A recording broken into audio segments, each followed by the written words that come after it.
Hi, everyone. Happy Friday.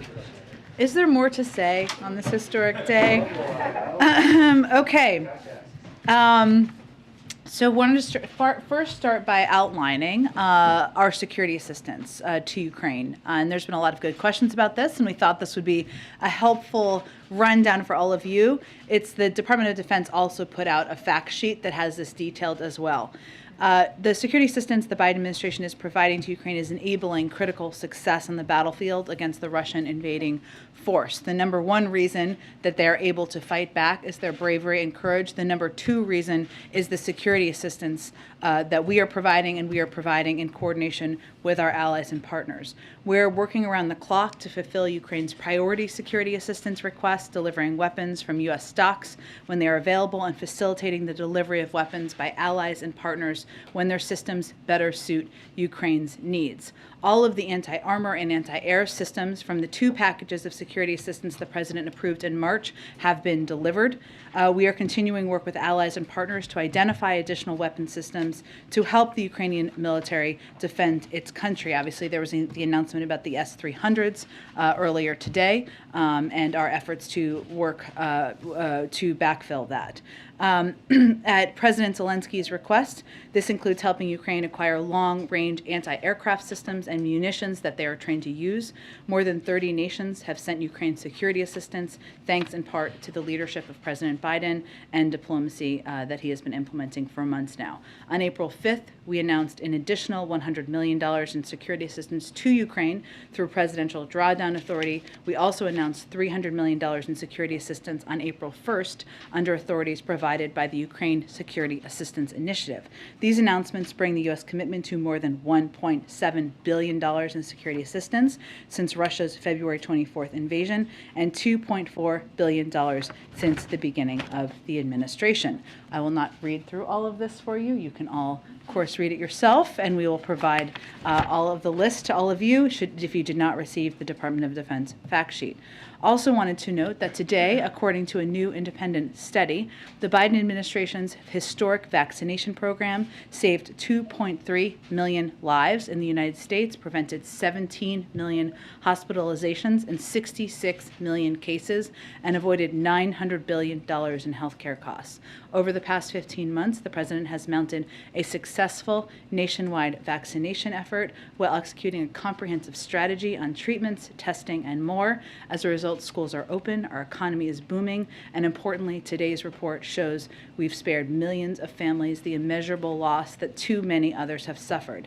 And because of the president's comprehensive response, we've entered a new moment in our fight against the virus. While COVID isn't over, Americans now have more tools than ever before to protect themselves, and this country is moving forward safely, back to many of our more normal routines. Unfortunately, Republicans in Congress are holding up critical funding. We need to make even more progress, to save even more lives, and to stay prepared against any potential surges or variants. Inaction will leave our nation less prepared for future surges and variants. It will mean fewer vaccines, treatments, and tests for the American people. This is deeply disappointing, and it should be unacceptable to every American.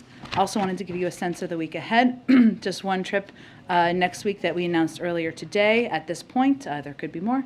On Thursday, the president will travel to Greensboro, North Carolina, to discuss his administration's efforts to make more in America, rebuild our supply chains here at home, and bring down costs for the American people as part of building a better America. Following that trip, he will travel to Camp David, where he will remain over the Easter weekend. And then finally, as I've been doing a little bit this week, I just want to shout out some amazing colleagues I have.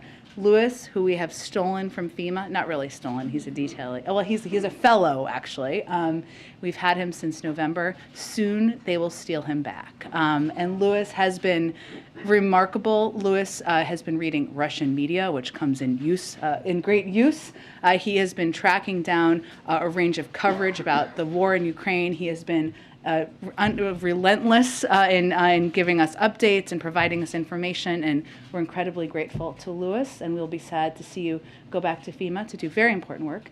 Many of you know Amanda Finney. I call her the mayor because she knows every person, seemingly, who works in the building and on the complex, which is about 2,000 people.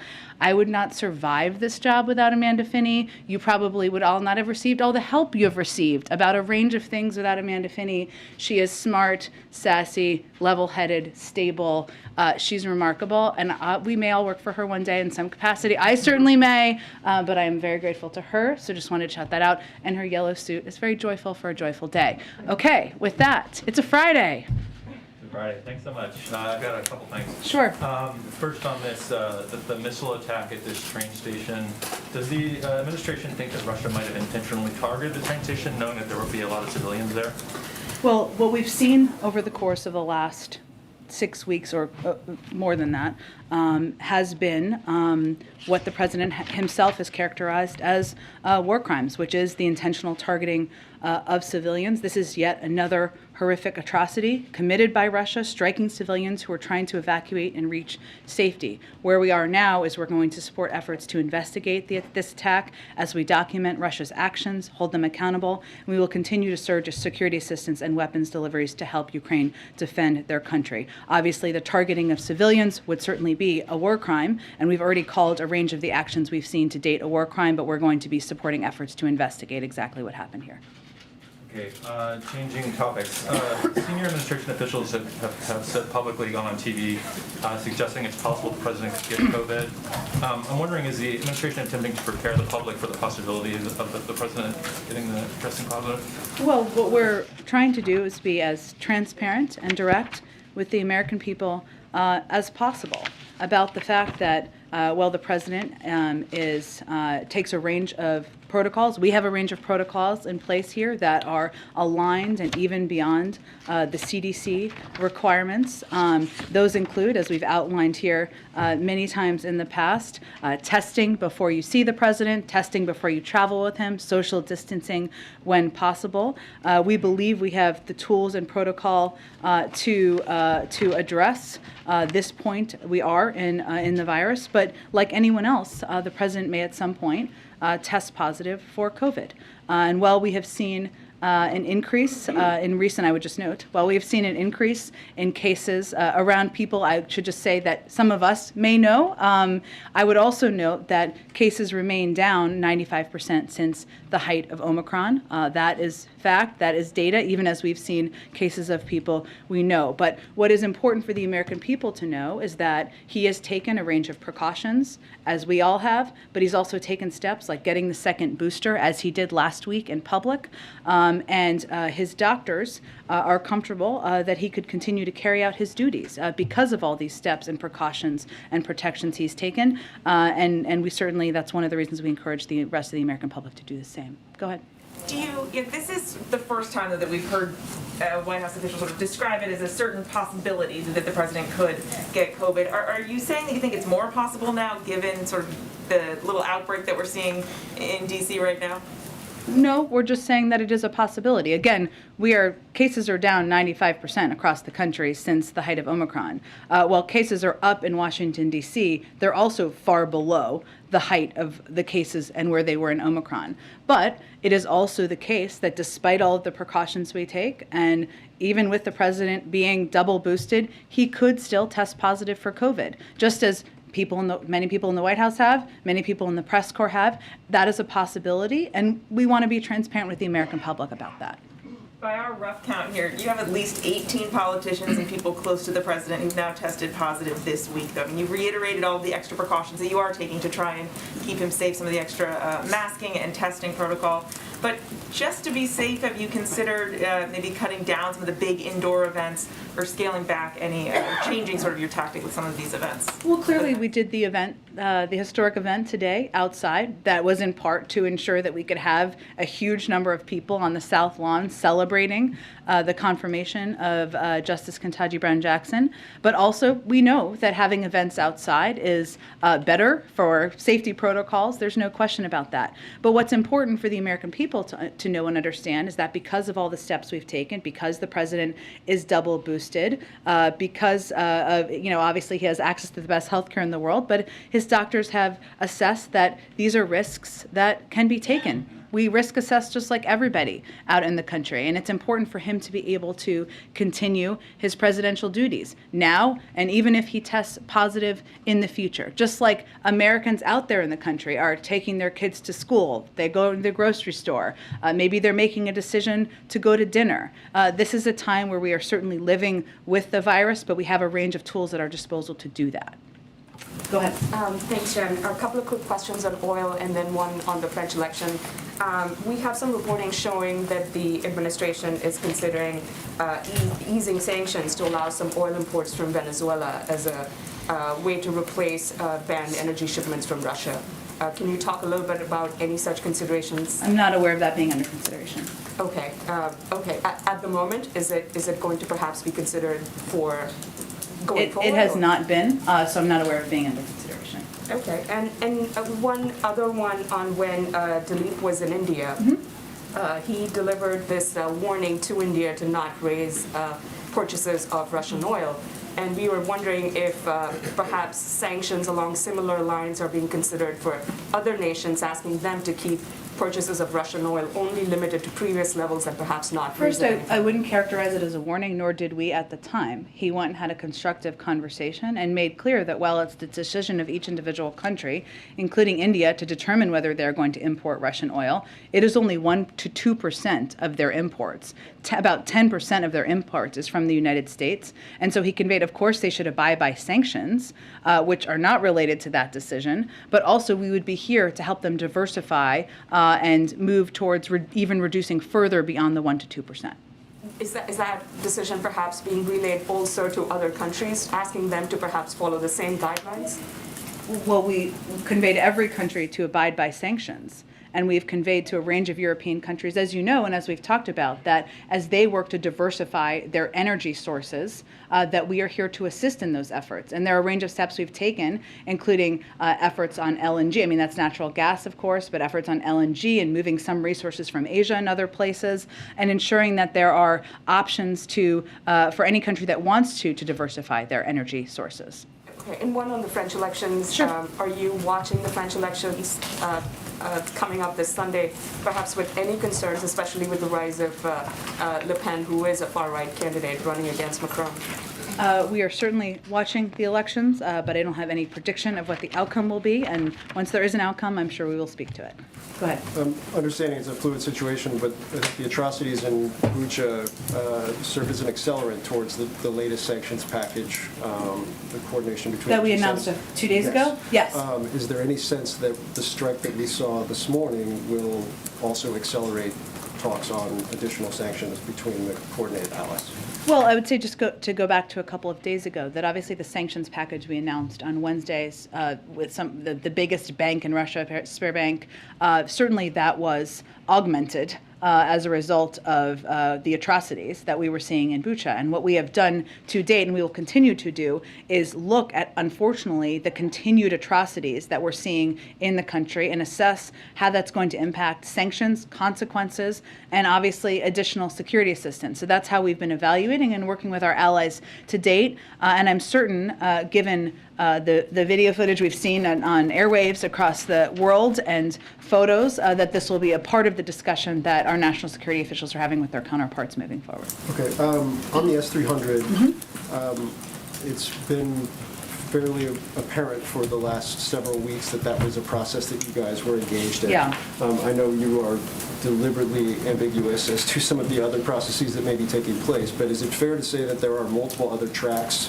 that are similarly far down the line for other weapon systems, or how can you characterize how far along you are compared to where you are now at the S-300 on other systems? So, well, one, I mean, part of our objective here, and the S-300s are an example of that, is to see that we can get defensive equipment that Ukrainians are trained on and that we know it can be effective moved to Ukraine. So we are, of course, grateful to Slovakia, and we work closely with Slovakia to also meet their defense needs. And part of our considerations here, as we're looking at the list of requests that the Ukrainians have, is what do we have access to here in the United States? What military equipment do we have access to? There are systems we may not have access to, or we may not even have those systems. So how can we work with countries around the world, like Slovakia, to meet those needs? So there are a range of those conversations happening with our partners and allies at the same time. I will tell you that often it is the preference of these partners and allies not to be public about these conversations, and at times it is the preference of the Ukrainians, and we certainly respect that. Just one final one.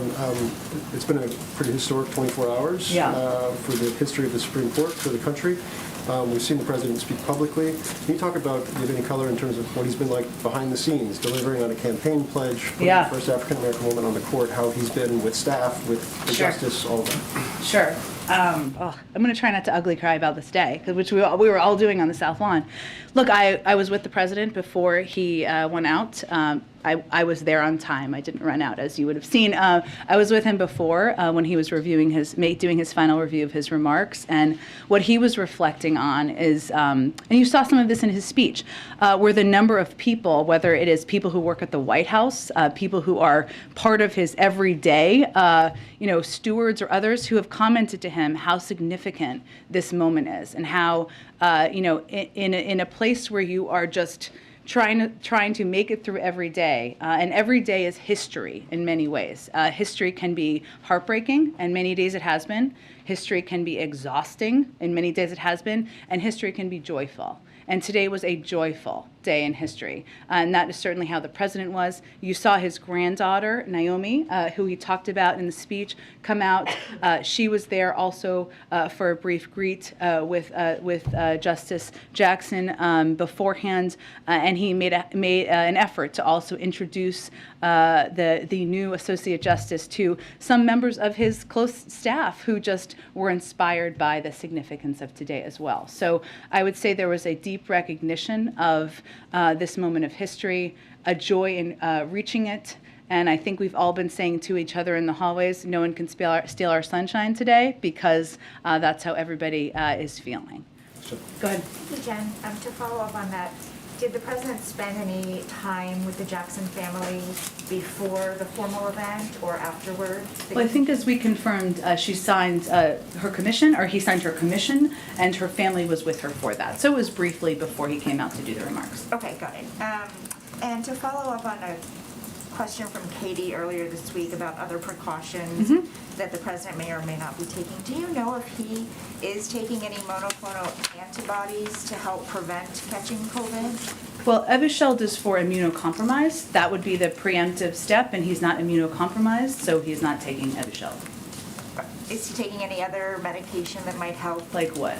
Well, I don't actually know. That's a great question. Other than the booster, we've heard other people taking other kinds of prophylactics to prevent it. Is he taking anything that you know of? There are not other, this is why I asked, there are not other, Evusheld is obviously one that if you're immunocompromised is something that has been approved and recommended. Since he does not categorize that way, he isn't taking it. But other than that, the precautions we're taking are, he obviously got the booster when he was eligible last week, and we take additional steps, including testing, socially distanced meetings when possible, as well, in order to protect him as much as possible. Thank you. And then just one more on something that Samantha Power shared. Sure. She said that Russian forces have killed at least 7 journalists in Ukraine in 6 weeks, and that Putin soldiers are killing journalists at an unprecedented rate.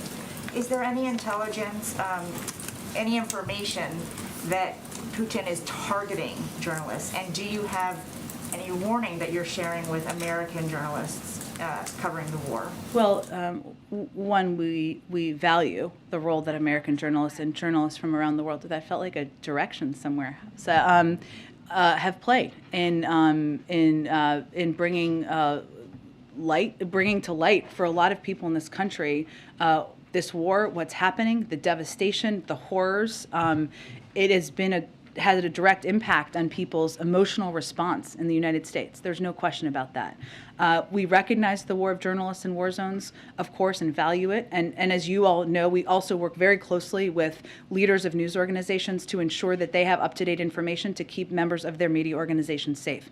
It is still a war zone, an active war zone, and we're still conveying that Americans should not be there, right, including journalists. In terms of specific targeting, we knew from the beginning, and we have talked publicly about this, of course, that President Putin and the Russian military was going to target, was intending to target, or could target civilians and others, including journalists could be part of that. But I don't have any new intelligence or anything beyond that. Thank you. Go ahead. Thanks, Jen. Is there a carve-out in CDC regulations for COVID for the Vice President? Tell me more, Peter. I'm sure this is going somewhere. Let's Well, see. you know, What do you got for me on a Friday? The CDC says for people exposed to COVID, up to date on their COVID-19 vaccinations, do not go to places where you are unable to wear a well-fitting mask. So why is she here at the White House today, giving the new Supreme Court justice a big hug with no mask? You mean when she gave her a hug outside? Yes. She was outside. Does the CDC say that people who are close contact can give people hugs outside? We know, Peter, that outside you can benefit significantly being outside. That's why we had the event outside today. I will tell you that the Vice President has been wearing a mask inside. When there was a private greet, they were all wearing masks before they went She out. wasn't wearing a mask yesterday at the Senate? She was playing an important role in confirming or overseeing the confirmation of the first black woman to the Supreme Court. The vast majority, as was on camera, Peter, as was on camera. Let me finish my answer here, because Fox and others, I don't know actually that Fox carried it, but others did, saw that she was socially distanced from people for the vast, vast majority of her time overseeing that confirmation yesterday. So this is not a case of rules for thee, but not for VP. In fact, the Vice President wore a mask inside today when she was both with the president, with her staff, other people. She was outside at the event. She was socially distanced for 99.9% of the event today, and she had an emotional moment, which is understandable. Okay, and one other topic. Following up on the smartphones that are being given to border crossers with technology so they can be tracked or so they can check in. Is there any plan to give free smartphones to U.S. citizens that want them? Should we not be tracking migrants who irregularly cross the border? I'm asking if... Or do you have an alternative suggestion for how they should be tracked? I, unfortunately, have not been asked to make U.S. immigration policy. That's not Today's your moment.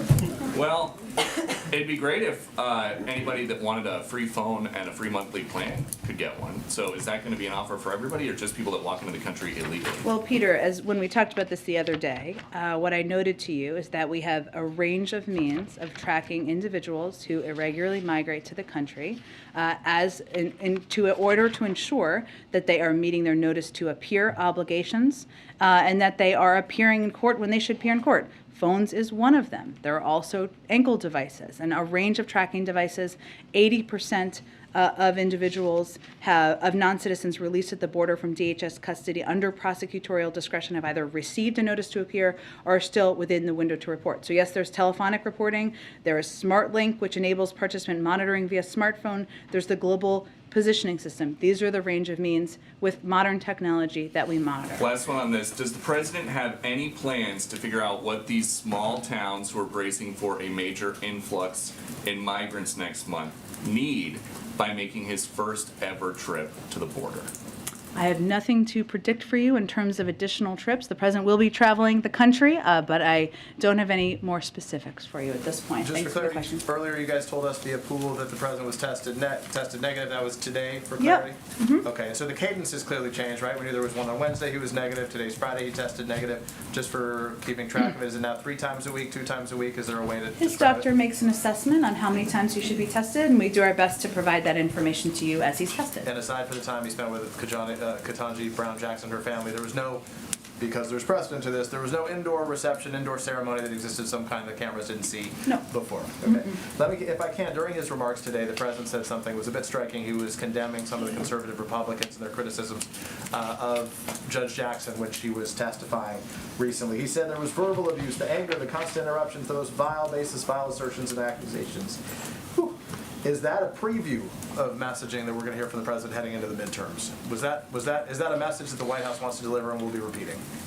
I don't believe that the conduct of senators at a hearing is going to be central to the president's remarks when he's out traveling the country. But I think what he was speaking to on a historic day is that, well, Judge Jackson was the picture, now Justice Jackson, was the picture of dignity in her hearings. Some others in the room decided to be the opposite. And he is somebody who has more experience overseeing Supreme Court hearings than anyone living. He has overseen them during Republican and Democratic presidents and expects a certain level of conduct, professionalism, and decorum. And that is not what we saw. For today, as opposed to like a central theme that we'll see in terms of contrast. I would say that I think the American people can expect that he'll continue to talk when he's out in the country, for whatever reason, about how to bring down their costs, how to make sure that he is fighting for them and bringing them relief, and how he's going to get the COVID pandemic under control, less about the conduct of senators at a hearing. Let me ask a very quick question then on costs, if I can. Right now, the cost of gas in this country on average is $4.14. Does the White House want a gas tax holiday? It is certainly on the table, and certainly something we continue to consider. We have seen a number of states do that, and it can have an impact, about 18 cents, I believe, if I remember correctly. One of the reasons why we're considering it, our primary focus to date, as you all know, has been taking steps to increase supply and get more supply into the global marketplace. But it remains an option under consideration. Go ahead. The UN today put out a report saying that global food prices in March reached a record high. Yeah. What is the U.S. doing, if anything, to mitigate possible additional increases here? Here in the United States? Well, it is something that we are certainly watching very closely while we continue to believe that the impact will largely be in the Middle East and in Africa, I believe, in a lot of other parts of the world, less in the United States. We are continuing to work, our Department of Agriculture is continuing to work with farmers and suppliers about any needs we have here. And the President is continuing to work to bring down costs in a range of areas for the American people as we prepare for the impacts of this war. It was pretty widely reported yesterday, prior to her COVID diagnosis, that Speaker Pelosi was planning a trip to Taiwan. Beijing reacted very negatively to that. Is the U.S., is the Biden administration comfortable if she were to do that, such a high-ranking U.S. official? I think we understood her trip. I don't have any further comment on it. Go ahead. Thanks, Jen. Two questions for you. The first, today my colleagues in the UK reported that Chancellor of the Exchequer, Rishi Sunak, had a U.S. green card which he surrendered this past October.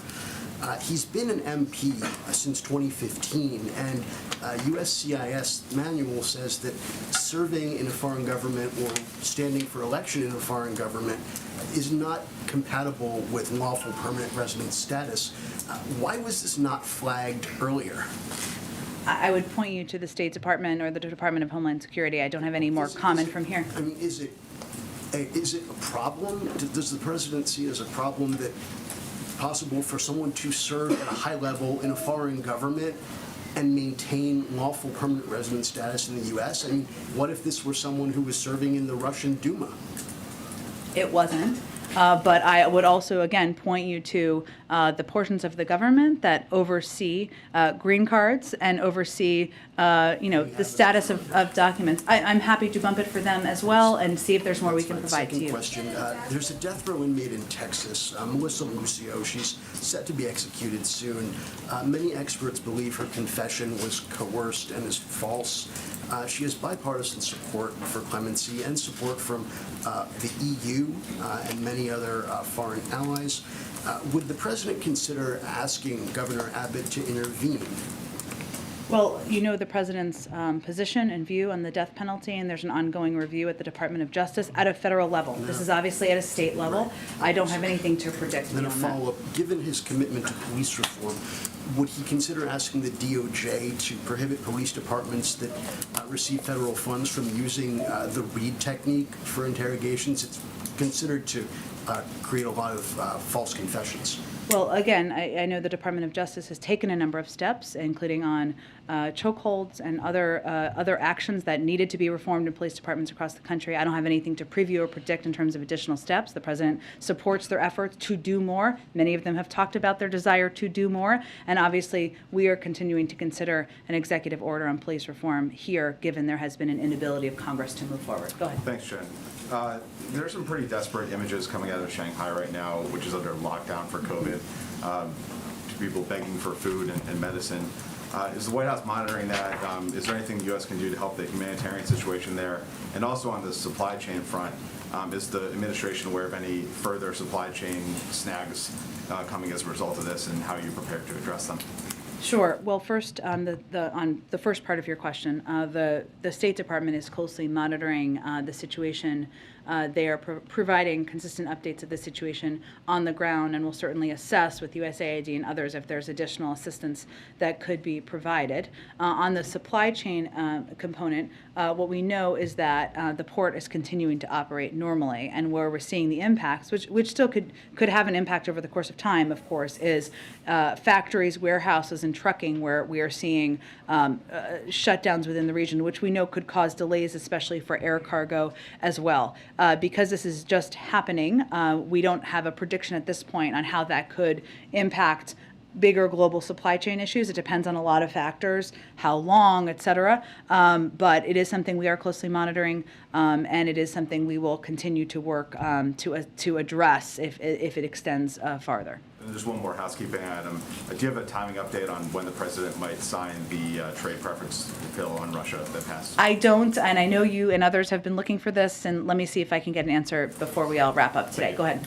Jen, could you speak to the efficacy of sanctions? I know there was a new sanctions package rolled out this week, and initially we heard a lot from administration officials about this being a deterrent. I know that has changed, and so can you speak to sort of the end goal and what is the efficacy of sanctions? Well, I would say that we have a couple of objectives at this point as it relates to the war in Ukraine. One is to impose severe consequences, send a marker for the world and for history about the horrific nature of these atrocities.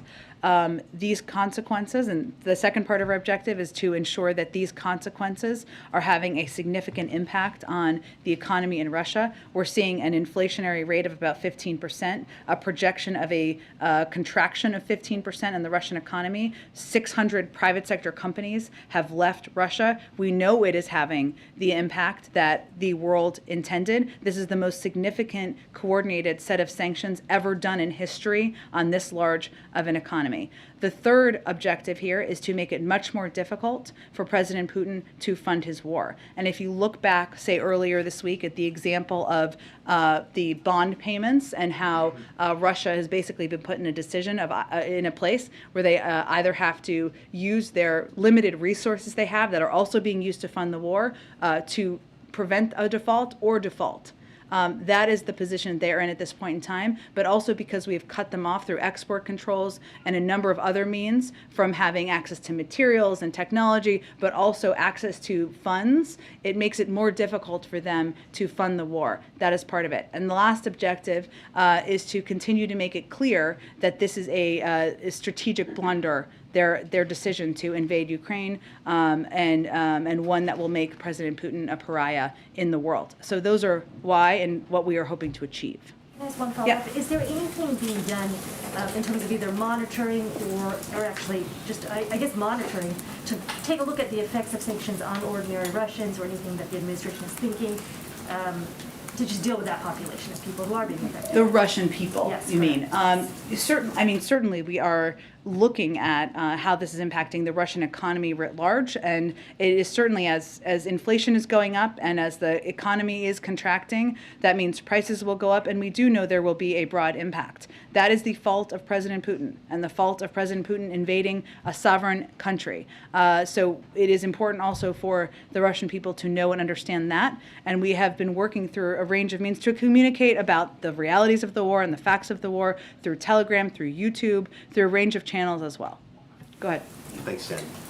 General Milley earlier this week talked about the possibility of building permanent U.S. bases on NATO's eastern flank. I wonder with what seriousness the White House has given that, or as you look long-term at the war in Ukraine, whether shoring up the eastern flank with permanent bases is something that's been considered. There'll continue to be a range of discussions, but I have nothing beyond what General Milley said. Can I ask one more question? I wanted to go a little deeper on the French elections. Sure. Does the White House worry that the election of Le Pen could, destabilize the NATO alliance or make it difficult, being that she's, come out with pro-Russian statements? Well, I'm just not going to get ahead of an election in a foreign country, and obviously we will watch it closely, and I'm sure we'll have more to speak to once the results are concluded. Go ahead. Thanks, Jen. What can you tell us about the multiple Secret Service agents who have been suspended or removed from the President, Vice President, and First Lady's detail pending this investigation of two men impersonating officers of law enforcement? Not much from here. I can point you to the Secret Service, and obviously the FBI is overseeing the investigation. Is there a broader concern in the administration that these principals, is there concern that they're not being protected effectively? Can you speak at all to that, or?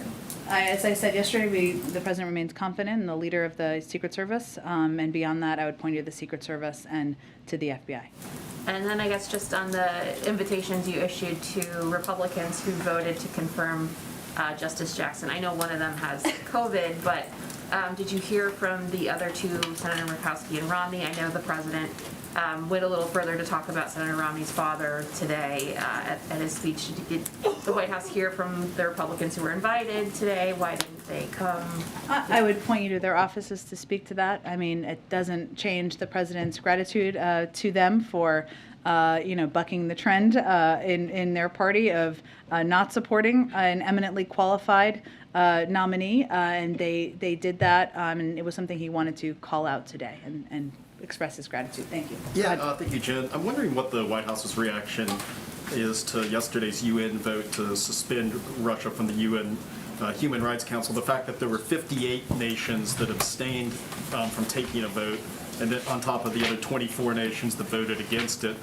Although there was, more, obviously the majority of countries did vote to suspend Russia. Do you think that this, that many abstentions, that many people sitting on the sidelines of this shows that the entire world really isn't unified around condemning these actions by Russia? Well, a win required 2/3 present in voting, and that is exactly what happened, and far beyond that. And we know that there were abstentions, and only 24 countries, including North Korea, voted with Russia. But the outcome, which is what is most important to us, is what we wanted, which is Russia has been suspended from the UN Human Rights Council. Suspension, just so everybody knows, somebody asked me this question the other day, but is the only method provided for in the UN resolution that established the Human Rights Council back in 2005. It's the most serious action available. It's only been applied once in history. This is only the second time in history that a country has been kicked out of the UN Human Rights Council. The last example was Libya. So that obviously speaks to the significance. And it also speaks to the fact that the 2/3, more than 2/3 of countries who are members believe that they should not have a leadership role on global human rights as they work to subvert and violate global human rights. This also means that once suspended, Russia will not be able to vote against future actions during subsequent Human Rights Council sessions. And so to us it is significant, only the second time in history, and it speaks to the global outrage in response to these atrocities. But are there any concerns that nearly 60 nations decided not to weigh in on this matter? Again, our focus is on the fact that it was a win. For only the second time in history was a country suspended from the UN Human Rights Council. One other question. Does President Biden still intend to attend the White House Correspondents Association dinner here later this month in a couple weeks? We haven't announced his plans to attend or anything about his schedule, so I don't have any update on that today. All right. Go ahead, Karen. Thanks, Jen. Just some follow-ups to things that came up. Sure. To follow up on Peter's question about the testing cadence, you guys have told us about negative tests on Monday, Wednesday, Friday. Should we expect that the president would get tested on Sunday? 2 days later? I would say I don't have a prediction of that. His doctor makes an assessment of when he should be tested and how often and what the cadence should be. It's not always exactly the same, and but we will provide information to you when he tests negative. Okay, and Or either way, of course, yes. And to follow up on Katie's question, did the president talk to any of the senators, Romney, Murkowski, and Collins, after their vote yesterday on Ketanji Brown? I don't have any update on that from here. Okay, and when he said he hoped he didn't get them in trouble today, when he referenced them, what did he mean by that? I think he meant he recognizes that the vast majority of the other members of their party voted a different way. Go ahead. Thank you. On India, next week, Secretary of State Blinken and Defense Secretary are hosting their Indian counterparts, External Affairs Minister S. Jaishankar and Defense Minister Rajnath Singh, for the first India-U.S. 2+2 dialogue under this administration. What is President's message to the meeting? What is his expectations? Is he sending any concrete ideas to this meeting as well? President Biden believes our partnership with India is one of the most important relationships we have in the world. As you know, he met with Prime Minister Modi and other Quad leaders in March. He expects that at this 2+2, Secretary Blinken and Secretary Austin will continue driving forward our work with India and our shared goals in the Indo-Pacific region and around the world. We also believe both sides will continue our close consultations on the consequences of President Putin's brutal war against Ukraine and mitigating the impact by addressing energy and food prices. Obviously, it could cover a range of topics, so we expect that to be a central one. And secondly, given the U.S. frustrating experience it is having in the UN Security Council, where one country is coming out and vetoing all the issues related to Ukraine, what is President's thoughts on the reforms in the UN Security Council itself? Well, I know a question has been asked about whether Russia could be kicked out of being a permanent member. We don't anticipate that happening. But obviously the step taken yesterday to suspend Russia from the UN Human Rights Council is an indication of the global response and horror at the atrocities we've seen happen on the ground in Ukraine. But beyond that, I don't have any other predictions of reforms. Should there be individual veto or group veto inside the Security Council? Again, I understand your questions, but I don't have any predictions or calls for that at this point in time. Go ahead, Francesca. Okay, we'll just do a few more. Go ahead. Thanks, Jen. Since his State of the Union address, the president has only made a handful of domestic trips. We've talked in here before about how he'd like to get back into the community and have a chance to interact with the American people. Is the current COVID wave getting in the way of his travel plans? No, I expect he's going to travel a bunch in the next few weeks. Okay, and you had mentioned that you will be going to North Carolina, and you didn't have too much more to add on that. But might the president, while he's in Greensboro, be visiting one of the area's two historically black colleges and universities? I don't have more details at this point in time. As they get finalized, I'm sure we'll share them with all of you. Go ahead. Thanks, Jen. I have a two-part question on student loans. Yep. Last year, President Biden directed the Department of Education to create a report on whether he has presidential authority to unilaterally do a broad cancellation of debt. I don't believe that's ever been made public, and as you're looking at loan extensions or loan pause extensions, can we anticipate seeing a release of that report? And secondly, as you've talked about how the president wants to lower costs for Americans. Borrowers have expressed stress, anxiety about these short-term extensions. What's your message to them? I think our message to them is that not a single person has paid a dime on their student loans since the president took office. And he's continued to evaluate and assess with the Department of Education and other policymakers in the administration what the needs are to lower costs for people, including people who have student loans and do feel stressed, even as the economy is continuing to recover, but as we see costs too high in some areas. On the first question, I don't have any update on that. I would tell you that if Congress were to send him a bill to cancel his $10,000 in student loans, in student debt, he'd be happy to sign it. Go ahead. Last one. Go ahead. Thank you. Well, Rachel Wallace, who was the general counsel of the Science Office, who the White House found had been bullied by Dr. Lander, has been told that she will not be getting her job back as general counsel. Why? I'm not aware of this personnel update. I'd have to check on it. I'm happy to do that, and we will get you back a comment. Right. Then a follow-up. Yesterday you said, when asked about Vice President Harris's and the mask at the Senate, you said that she would follow CDC protocols at the event today. CDC protocols clearly say you should be wearing a mask. Doesn't distinguish between outside and inside. So why didn't she wear a mask? And she was socially distanced for the vast majority of the event today. She was standing next to the president. about 6 feet away.